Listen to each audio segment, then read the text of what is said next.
Was about to become a founding member of the new supergroup, Crosby, Stills and Nash. We are stardust. We are golden.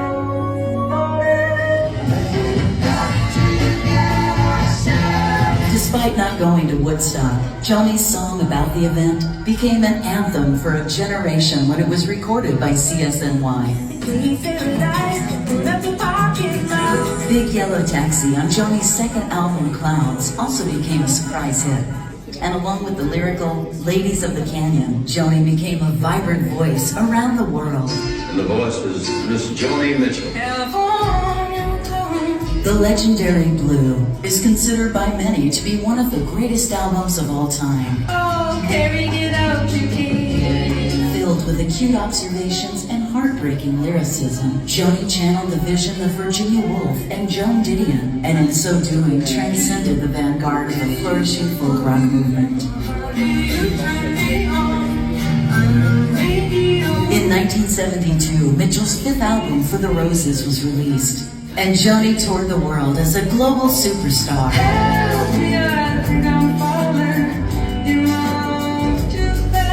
Changing to David Geffen's new label, she switched musical gears and with Tom Scott and his LA Express, began exploring more jazz-influenced melodic ideas as counterpoint to her lush pop textures. 1974's Court and Spark featured the radio hits Help Me and Free Man in Paris, a song about Geffen. It became her all-time best-selling album. You just picked up a hit raised around the white Courageously at the height of her popularity, and not afraid of losing her massive audience, Joni pursued her muse as her jazz explorations became her primary musical direction. Working with jazz legends like Jaco Pastorius, Pat Metheny, Wayne Shorter, and Herbie Hancock. But perhaps most notably, Charles Mingus, who asked her to collaborate on his final recordings. The groundbreaking Hajira expanded Joni's artistic palette and also emphasized her musical vision and skills as a producer, a role she filled on many of her albums, and one for which she is often underestimated. Joni always knew how she wanted to sound. Please welcome back to the program the legendary Joni Mitchell. just like this train. Joni has called herself a painter derailed by circumstance and has designed many of her album covers as well as others. Ladies and gentlemen, please welcome the best, Joni Mitchell. The recipient of 9 Grammy Awards and a Lifetime Achievement distinction, Joni has also been inducted into the Rock and Roll Hall of Fame, the Songwriters Hall of Fame, and the Canadian Music Hall of Fame. We're going to have a classic Canadian sing-along that only Joni Mitchell could provide. Don't it always seem to go that you don't know what you got till it's gone. They paid paradise, they put up a After the much acclaimed travelogue, Joni quit touring and released Shine, her 17th and last album of original songs in 2007.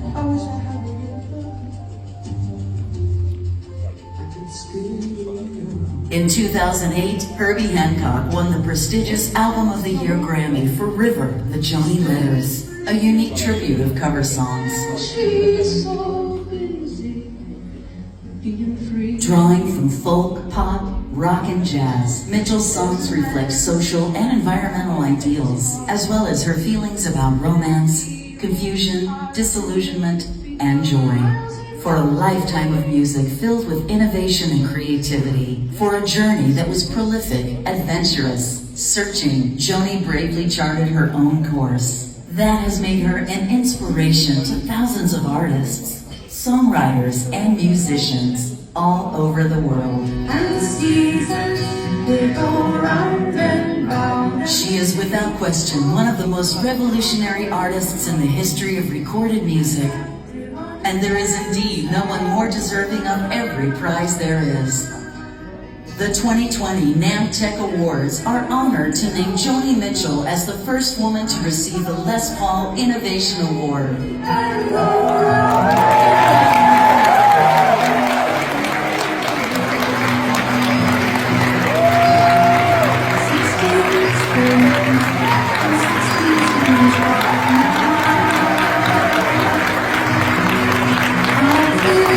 Please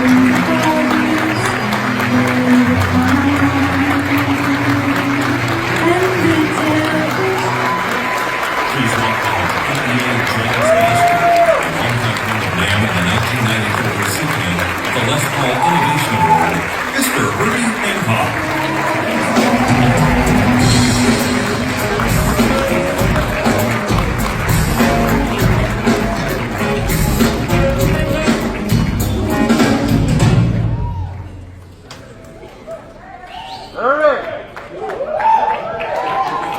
There are artists who come along once in a great while who change the whole paradigm of the medium that they work in. It's a rare occurrence as in order for an artist to be shaped in such a way that they rise to this stature. Quite a number of qualities have to come together. I work closely with enough of these artists that I've come to recognize that though the specifics of these characteristics are different, the general list of the elements are consistent. The first element is an unquenchable curiosity about the world, as well as how things in the world make them feel the things that they feel and why they do. Second is an obsessive nature regarding continuously finding fresh ways to look at the world, as well as fresh and new ways to express what they see in it. The third is an exceptional amount of correlative intelligence. What does correlative intelligence mean? It's intelligence that draws parallels between mediums and it enables them to be extremely facile in tying together metaphor from medium to medium and situation to situation. Music to painting, painting to film, film to poetry, and back to music again. And the fourth is a simple one, a courageous and brave nature. My dear friend, Joni Mitchell, is a badass.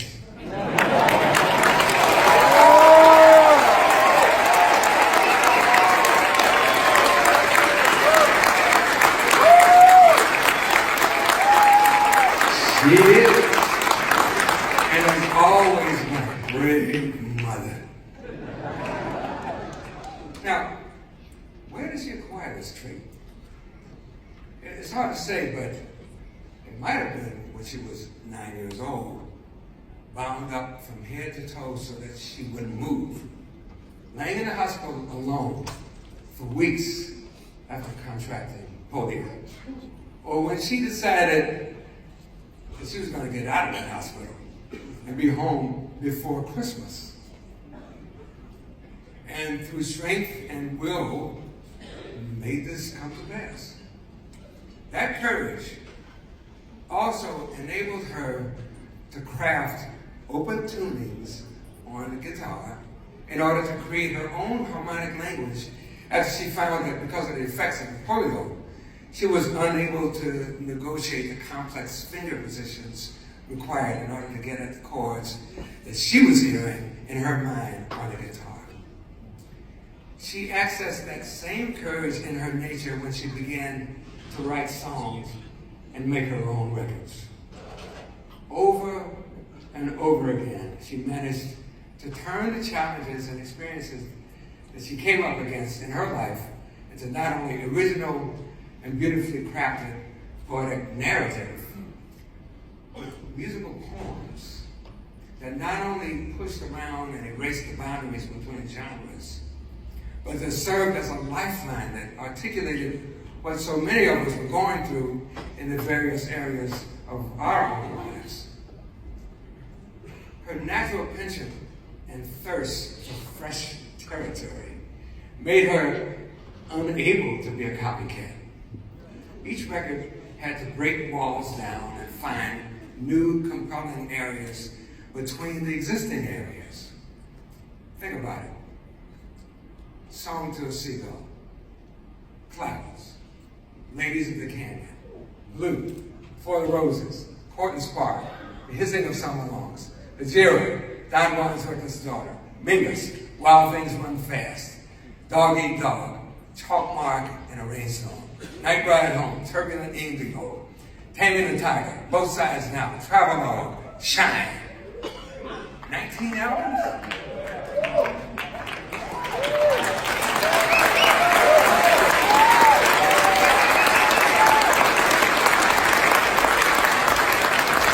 And none of them is a rehashing of anything she had done previously.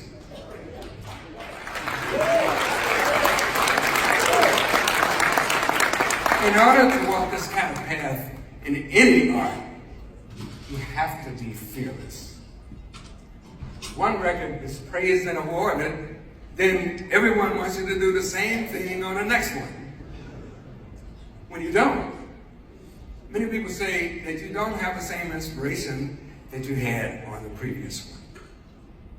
Then, when you find a new territory again, they say that you've forgotten what was good about your work. She never forgot. She was already on to the next thing that felt different and vital to explore. The people that were complaining were doing so because they couldn't set aside their attachment to the feeling that they felt for the previous place that she had gone. The award that Joni is receiving tonight is named after Les Paul.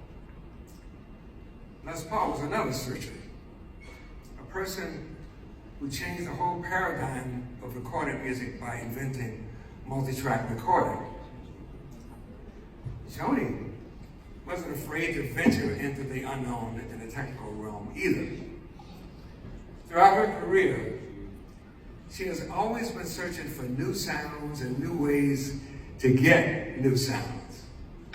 Whether she was multi-tracking guitar parts to get wide chorusing effects on the Jira in 1976, way before you heard the term chorusing.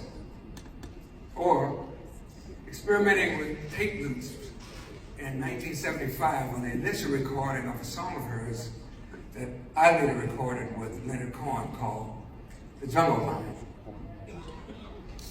The people who move us forward are the people who aren't afraid to break rules and get at what they're after.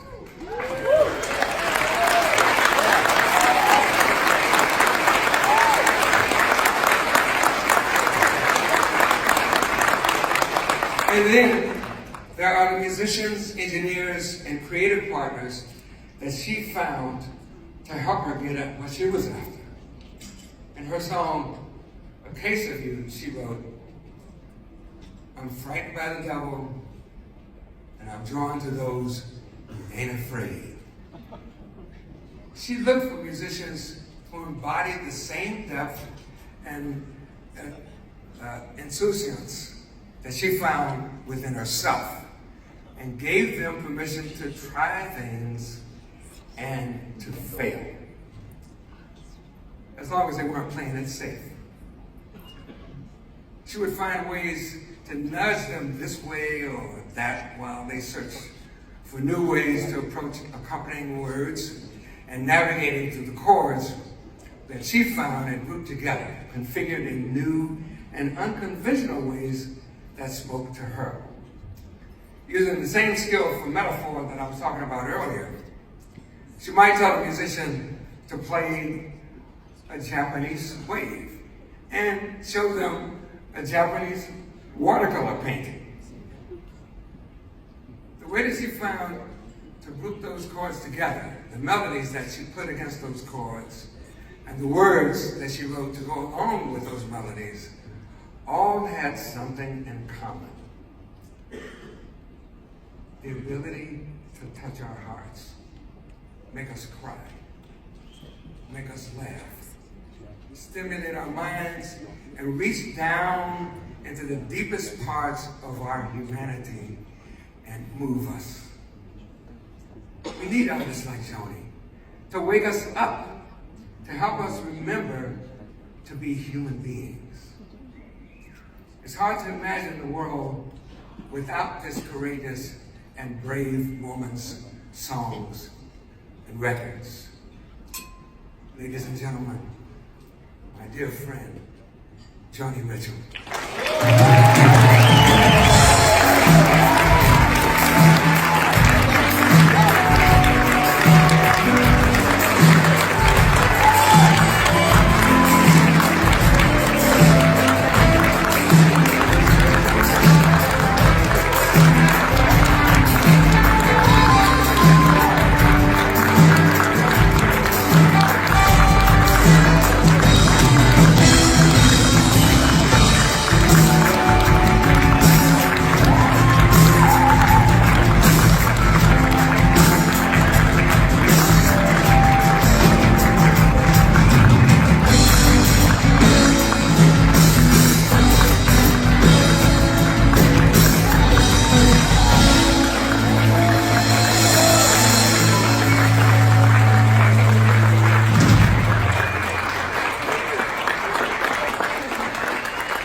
Thank you, everyone.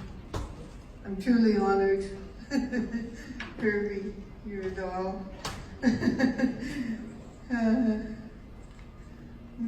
you so much. Thank you.